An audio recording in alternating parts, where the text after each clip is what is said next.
वो अब बहुत बड़ा प्रोफाइल है एक्चुअली, मुझे भी नहीं पता कि सर की क्या क्या खासियत है, हमारे डॉक्टर सचित्र सर की। तो मैं एक बार मनोज सर को भी और दिनेश सर को से भी हेल्प चाहूंगा कि सर आप लोग जो है माइक लीजिए और सभी दोस्तों को एक बार वेलकम कीजिए। और सबसे पहले मैं मनोज सर को इनवाइट करता हूँ, फिर वो मनोज सर जो है हमारे दिनेश सर को इनवाइट करेंगे और दिनेश सर हमारे आज के स्पीकर को इनवाइट करेंगे। तो अगर इसमें कोई गलती हो तो माफ कीजिएगा, इस सिस्टम में जो भी मैं कह रहा हूँ। तो सर ये sir Manoj sir welcome sir, आपका स्वागत है सर। मनोज सर माइक आपका सर। दोस्तों नमस्कार, मैं मनोज मिश्रा बनारस से अपने ग्रेट लीडर दीपक धामा जी के साथ में आप सभी का स्वागत करता हूँ। दोस्तों जैसे कि आज के जो मीटिंग होने जा रहा है, वास्तव में बहुत ही जानदार और शानदार मीटिंग होने जा रहा है, क्योंकि सचित्रा सर अभी आधुनिक जमाने के चित्र को हम लोगों के सामने रखेंगे और उसमें बहुत ही हमको जानने में समझने में बहुत ही सुविधा होगा। तो दोस्तों और एक गुड न्यूज है कि भाउचर हम लोग का शो हो गया है दोस्तों, बहुत ही खुशी की बात है। तो आप लोग अपने इनवॉइस को अपने कमीशन भाउचर को जाकर के नेट पर आप सभी लोग देख सकते हैं, क्योंकि मेरा मानना है कि अपनी ही कंपनी ऐसी है जो पसीना सूखने पहले हमारी मेहनताने हमारे हाथ में दे देती है। दोस्तों अपने मित्रों को बुलाइए कि आज वास्तव में बहुत ही जबरदस्त सेशन होने जा रहा है, क्योंकि एक पेशेवर अगर जिनका ये पेशा रहा हो, जिनको मोटिवेशन करने का आदत रहा हो, हम लोग तो खैर इसी तरह कर लेते हैं सर, लेकिन डॉक्टर साहब ऑलरेडी पेशे से मोटिवेटर हैं, बहुत ही जानकार हैं। तो आज इनको हम लोग सुनेंगे, जानेंगे, समझेंगे और कुछ अतिरिक्त कुछ हम लोग को सीखने जानने में सुविधा मिलेगा। इसी साथ दोस्तों चलते हैं अगले को होस्ट के पास में, डॉक्टर दिनेश जी के पास में। दिनेश जी माइक आपका सर। बहुत बहुत धन्यवाद दीपक धामा जी और बहुत बहुत धन्यवाद मनोज मिश्रा जी। साथियों, रॉकिंग रिनाटस दिनेश राजपूत जगदलपुर से, छत्तीसगढ़ से। साथियों मैं बहुत एक्साइटेड हूं आज के प्रोग्राम के लिए, इसलिए मैं 15 मिनट पहले ही प्रोग्राम में आ गया था। और मेरे कुछ साथी जो आते गए, जो भी यहाँ पे एंट्री किए, उन सभी को मैंने कहा कि आज बहुत इंपॉर्टेंट प्रोग्राम है, आप अपने लोगों को इन्वाइट कीजिए। तो सारे लोग इनवाइट करना चालू किए, क्योंकि ये मेरा पर्सनल एक सोच है कि मैं खुद सीखूं। तो यहाँ पे हर कोई अगर खुद सीखने के लिए आ जाए तो वो बहुत बड़े लेवल पे जा सकते हैं, क्योंकि सफलता के लिए सीखना बहुत जरूरी है। ठीक है, तो यहाँ पे लर्निंग का जो प्रोसेस है ये आज होगा, और पता नहीं कौन सी ऐसी ज्ञान की बूंदे आज हमें मिल जाए जो हमारी लाइफ को यू टर्न की तरह मोड़ सकती है, हमारी जिंदगी बदल सकती है। तो आज का प्रोग्राम बहुत ही इंपॉर्टेंट है, बहुत ही ज्यादा इंपॉर्टेंट है, क्योंकि डॉक्टर साहब ने, डॉक्टर सचित्र कुमार जी ने जो संघर्ष किया है और इस ज्ञान को लेने के लिए जितना उन्होंने कठिन प्रयत्न किया होगा, वो तो अभी पैसे से नहीं तौला जा सकता, क्योंकि उन्होंने समय बहुत लगाया, उन्होंने प्रयास बहुत किया, उन्होंने सीखा बहुत है, क्योंकि उन्होंने खुद ऑथर भी हैं, किताबें भी लिखते हैं, कारपोरेट ट्रेनर हैं, कई कंपनियों को उन्होंने ट्रेनिंग दिया है। 18 देश के जो लोग हैं उनसे सीखते हैं, उनसे सलाह लेते हैं, उनसे सलाह मशवरा लेते हैं, और वो पूरा पेड प्रोग्राम होता है। ये लॉ ऑफ अट्रैक्शन के एक्सपर्ट भी हैं, है ना। जीवन में जो चीजें बाहर रहती है, दुनिया में जो भी चीजें हैं, चाहे वो पैसा हो, चाहे धन संपत्ति हो, चाहे खुशी हो, जो भी चीजें होती है, उन चीजों को अपने पास कैसे लाना चाहिए, उनके ये ऑलरेडी एक्सपर्ट हैं, वो हमें सिखा सकते हैं। ये मोटिवेशनल स्पीकर भी हैं, ताकि लोग को मोटिवेट करते हैं, वेलनेस के कोच हैं, सक्सेस बिजनेस के कोच हैं, लाइफ के भी कोच हैं, जीवन बदलने वाली शिक्षा देने के लिए। तो बहुत ही इंपॉर्टेंट व्यक्तित्व के धनी हैं डॉक्टर साहब, क्योंकि राष्ट्रीय विकास रत्न अवार्ड से भी इनको सम्मानित किया जा चुका है लीडरशिप के लिए। तो आज हम उनको सुनने जा रहे हैं, और आज जिस तरह से हमें प्रकृति निशुल्क देती है हवा, हम उस हवा को निशुल्क लेते हैं। जिस तरह से प्रकृति जो पेड़ होता है हमें निशुल्क फल देता है, तो उसी तरह से सर भी आज हमें कोई बिना पैसे लिए बिल्कुल निस्वार्थ भाव से वो सारी चीजें देने वाले हैं।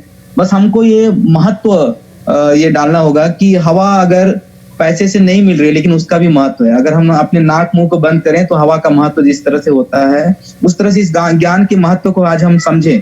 क्योंकि जब ऑक्सीजन का सिलेंडर लगाया जाता है तब उस हवा का महत्व उस वक्त होता है। तो हम ऐसे ही समझें इस चीज को।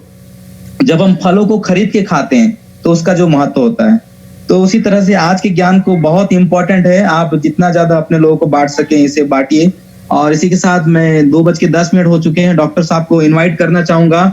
जितने भी हमारे साथ को होस्ट हैं उन सबके सहयोग से, आप सभी के सहयोग से मैं इनवाइट करना चाहूंगा। सभी जोरदार तालियों के साथ I invite on the mic doctor Sachitra Kumar ji Chakravarti. जोरदार तालियां। Welcome sir, welcome sir, welcome.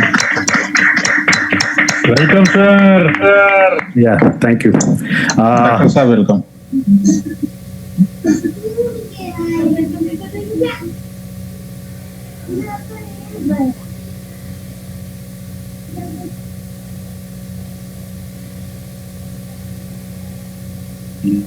Sir आपका आवाज नहीं आ रहा सर, शायद माइक म्यूट है आपका sir. Okay, doctor okay. Sachitra sir.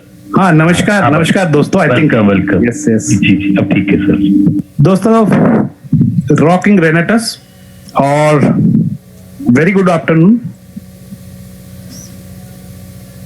मैं आज आप लोगों के सामने एक बहुत अच्छा एक एक एक एक, एक पिक्चर रखना चाहता हूं कि इस इंडस्ट्री में क्यों जुड़े। लेकिन उसके पहले मैं अपने हर अपलाइन को और डाउनलाइन को मेरी ओर से अभिवादन। और मेरी हिंदी बहुत अच्छी नहीं है, फिर भी मैं कोशिश कर रहा हूँ। Most of my sessions are in English, but anyway मैं एक चीज जरूर बताना चाहूंगा कि जिंदगी में हमको यदि कुछ हासिल करनी है तो सबसे इम्पोर्टेंट चीज है कि हमको उस इंडस्ट्री की जानकारी होनी चाहिए जिस इंडस्ट्री में हम काम कर रहे हैं, राइट। तो दिनेश सर, मेरी आवाज आ रही है क्या? यस सर, बिल्कुल क्लियर है। फैंटास्टिक। तो मैं अपना स्क्रीन शेयर करना चाहता हूं, कर सकूंगा भी? जी बिल्कुल कर सकते हैं सर, बिल्कुल कर सकते हैं।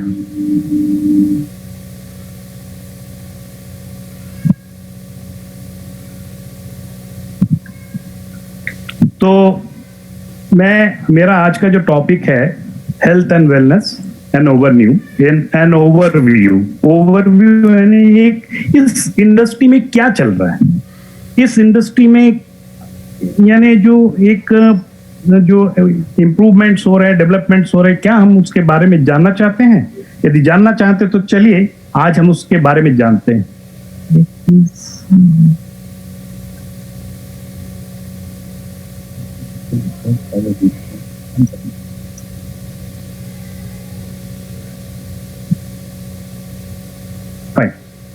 यस, जैसा कि मैंने बताया कि wellness industry, health and wellness industry आज के डेट पे एक ऐसा उभरता हुआ सेक्टर है जहां आप यदि देखेंगे, जैसा आपको यदि मेरा विजुअल दिख रहा है, मेरा यदि प्रेजेंटेशन दिख रहा है, तो आप देख पा रहे हैं कि ग्लोबल बिजनेस जो है वो 30,10,000 करोड़ का बिजनेस है ग्लोबली। और हमारे कंट्री का जो एक प्लान है कि 2025 तक के हम 63,000 करोड़ के इंडस्ट्री में कन्वर्ट हो जाएंगे। अब मैं यहाँ ये बताऊं कि एक ऐसा इंडस्ट्री, उभरता हुआ इंडस्ट्री है जहां आप देखेंगे यदि फार्मास्यूटिकल इंडस्ट्री की भी, फार्मा में आप जो मेडिसिन वगैरह, एलोपैथी मेडिसिन और दुनिया भर की मेडिसिन लेते हैं, यदि हम उसकी बात करें तो वहां का जो एक मार्केट वहां का जो रिक्वायरमेंट, वहां का जो टोटल बजट है, वो आप मान के चलिए जो भी वेलनेस इंडस्ट्रीज का 1/3 है। आप समझ रहे हैं? यानी फार्मास्यूटिकल इंडस्ट्री से 3 गुना ज्यादा वेलनेस इंडस्ट्री के प्रोडक्ट्स मार्केट में अवेलेबल हैं। तो इसलिए ये एक उभरता हुआ सेक्टर है। एक चीज आपको और बताऊं, रेनेटस नोवा, जो कि जैसा कि हमारा इस रेनेटस वेलनेस का एक प्रोडक्ट है, जो कि एकमात्र प्रोडक्ट है।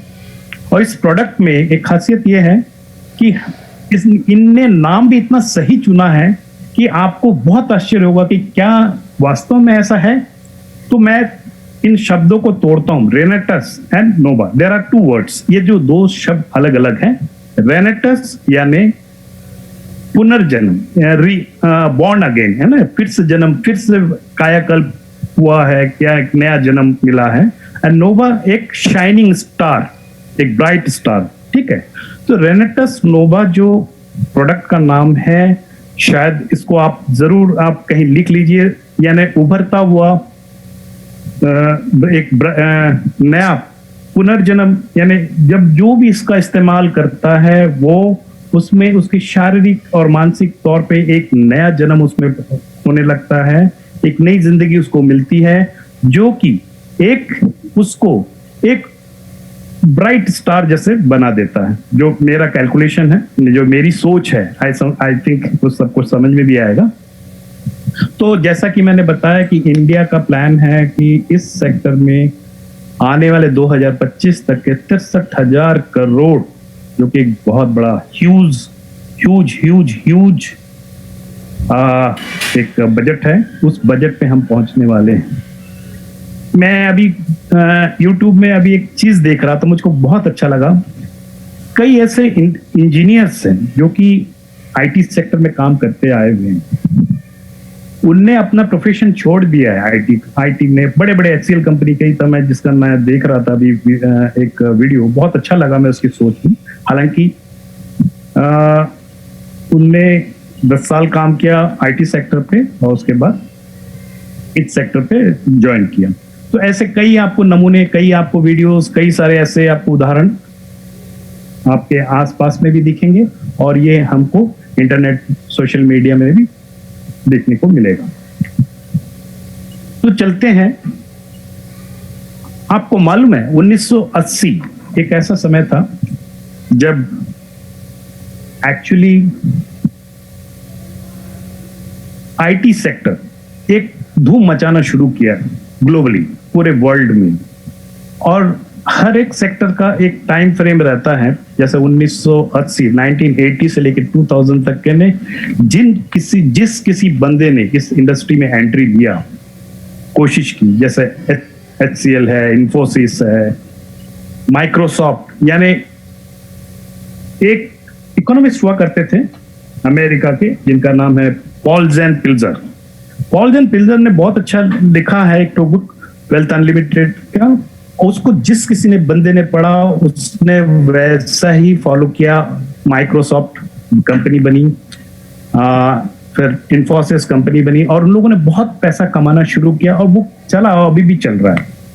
लेकिन 2000 के बाद जो भी बंदे आए, जुड़े उसमें, उस इंडस्ट्री में, वो लोग बहुत अच्छा काम नहीं कर पाए, वो निकल गए।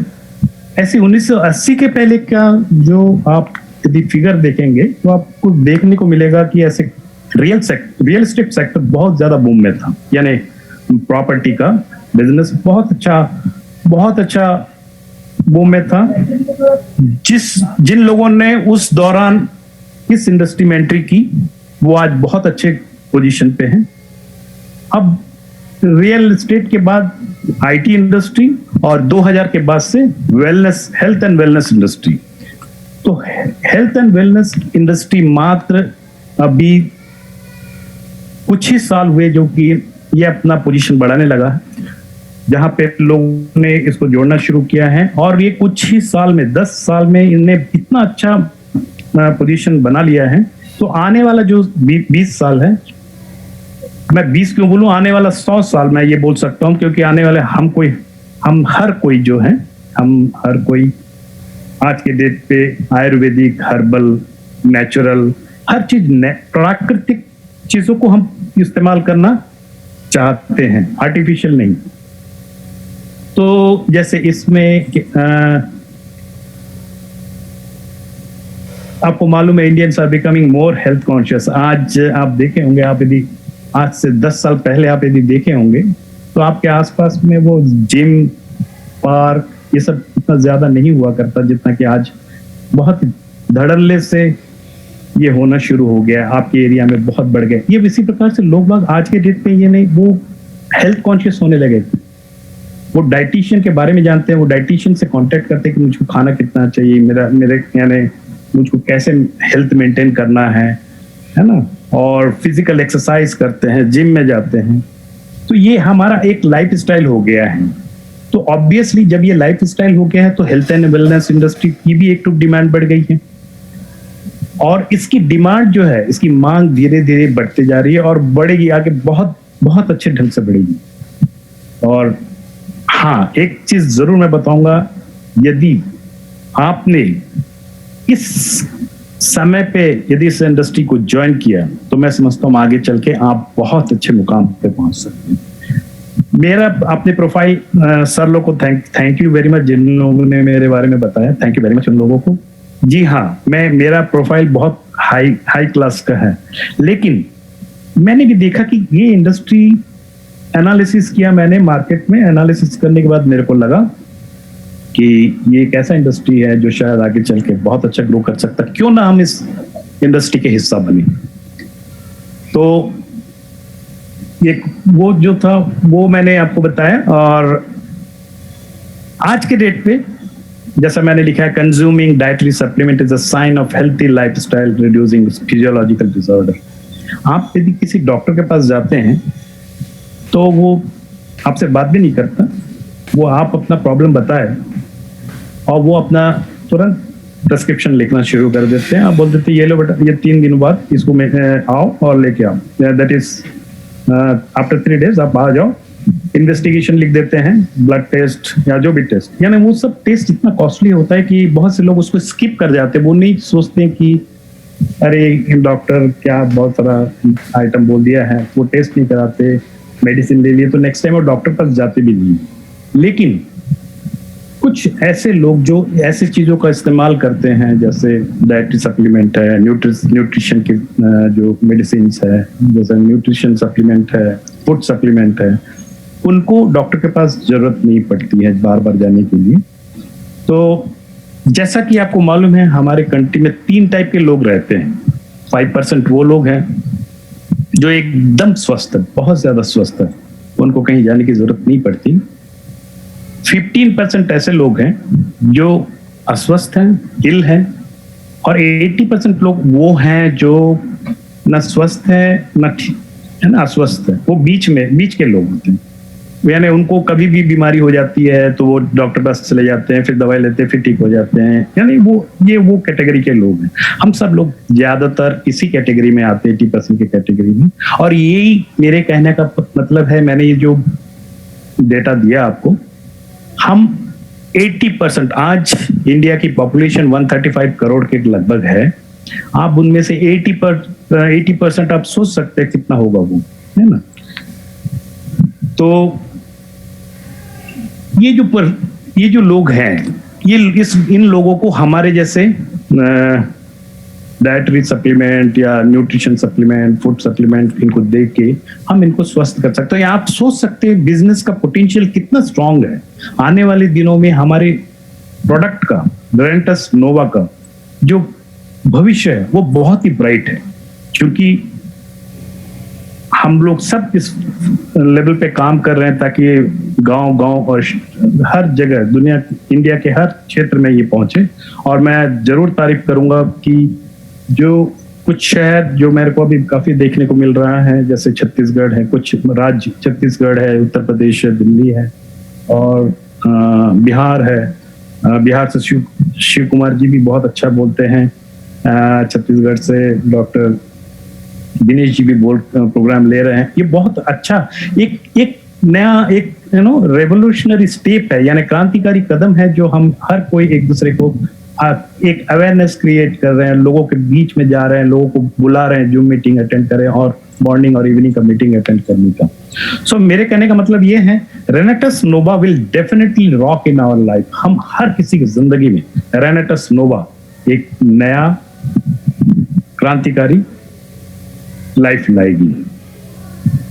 तो ये हुआ थोड़ा सा ओवरव्यू था डायरेक्ट सेलिंग के बारे में। अब ये डायरेक्ट सेलिंग बिजनेस है क्या, जैसे कि आपने कई जगह कई मीटिंग में आपने सुना होगा कि डायरेक्ट सेलिंग में होता क्या है, रिटेलर्स एक चैनल होती है ना, दैट इज मैन्युफैक्चरर जो है वो रिटेलर तक आने के बीच में बहुत सारे C&F एजेंट होता है, फिर होलसेलर होता है, फिर और डिस्ट्रीब्यूटर होता है, फिर होलसेलर ना, ये एक चैनल होता है जिसमें क्या होता है कि किसी प्रोडक्ट की कीमत 15 रुपए होती है या 10 रुपए होती है, उसको रिटेल कंज्यूमर तक पहुंचने में उसकी रेट उसका 80% बढ़ जाता है, क्योंकि बहुत से चैनल में पेमेंट करना पड़ता है।